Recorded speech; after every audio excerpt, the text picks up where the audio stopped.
Hey everybody, it's Brian Melville here, the eyes and ears of Santa Clarita Real Estate, and your connection to all things Northern LA County. Hey, today's topic, I just wanted to touch on something. I had a very interesting question asked of me over the weekend by a potential home seller who was in a distress situation or a short sale. And they asked me, is a short sale the same as any other transaction?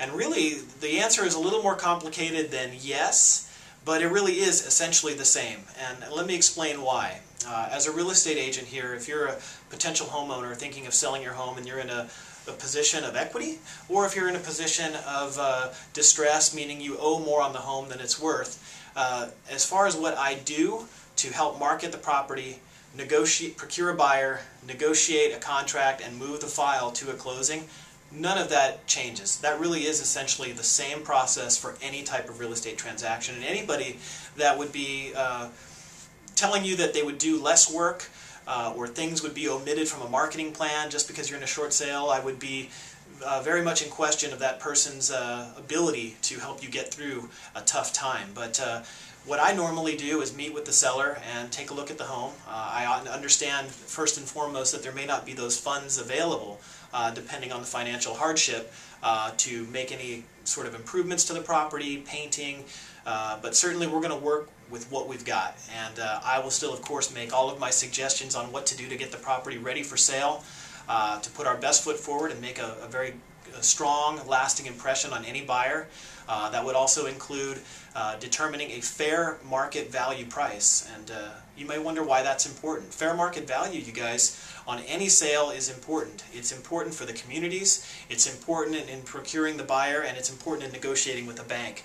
If you owed the bank $500,000 and you're trying to sell the home for $3,000, but it's actually worth $4,000, the bank's probably not going to approve that sale. So it's more important to, and let's just assume for the sake of argument also that fair market value is $400,000, $425,000. You would be better served by pricing the property at fair market value, because once you do get a buyer, we're going to have a much higher likelihood of getting the bank to approve that sale. So pricing is critical for a number of reasons. So you know, we've got price and condition, and then of course once we get a buyer and negotiating the terms of the sale is very, very important, okay? And that does not change as well. I'm a tough negotiator, and I always still hold people to the strictest of requirements when I get a buyer on a property. We want to make sure that buyer is pre-approved, has all of their documentation, that they're certainly on a short sale willing to wait for us for at least a little bit, you know, so we have a little bit of time to negotiate that. A standard time period to wait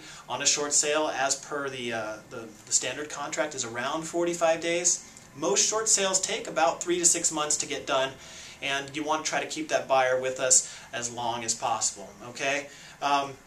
And the added bonus and other component to the short sale equation here, and this would be the part that the short sale transaction is not exactly the same as any other transaction, would be we now have to negotiate with the bank once we get the property cleaned up, marketed properly on price, negotiate the terms, and now we need to submit that to the bank. So here's the only component that's different on a short sale, and that is we need to negotiate the terms with the bank. And for that reason, I've partnered up with a local real estate attorney, David Rendell, and with Group 1 Legal. They are the best at what they do, and they are the ones who help me negotiate and work with the bank. They spend all day. That is their area of specialty. And they are attorneys and a legal counsel group that will help guide you through the process, be looking over your best interests as it relates to the bank, trying to slide in any little tricky verbiage and things like that. There's of course been laws put in place that the banks cannot come back after you after they approve a short sale, which is all good news, you guys. Things are getting better. Banks are more willing than ever, to get these things through. But you know, what I've tried to do to add value to my clients and my business and my operation is to full service operation. Don't change a thing as far as what I do to market a property. You know, you get everything. You get full service. And to add to that, if you're in a short sale situation, I have the power of an attorney to help negotiate that. Attorney does not cost you anything. And if you have to sell your home short, I do not cost you anything, okay? All of that comes for free. We're going to negotiate everything, including the attorney's fees and the agent commissions and cost of sale, all with the bank, okay? You will never have to pay any fees to the attorney or myself or any other agent for working with us on a short sale. So I hope this kind of sheds a little bit of light on the subject. If you need more information, please feel free to get in touch with me. I can be reached at 661-373-9714. You can visit me on my website, choosebrian.com, and just remember, it costs you nothing. And if you need answers about short sales, I'm more than happy to answer them for you. I'm a certified distressed property expert, and I would be overjoyed to have the opportunity to assist you in any way. All right, with that said, remember, the opportunities are everywhere if you just know where to look, and the right agent matters. We'll talk to you soon, you guys. Take care.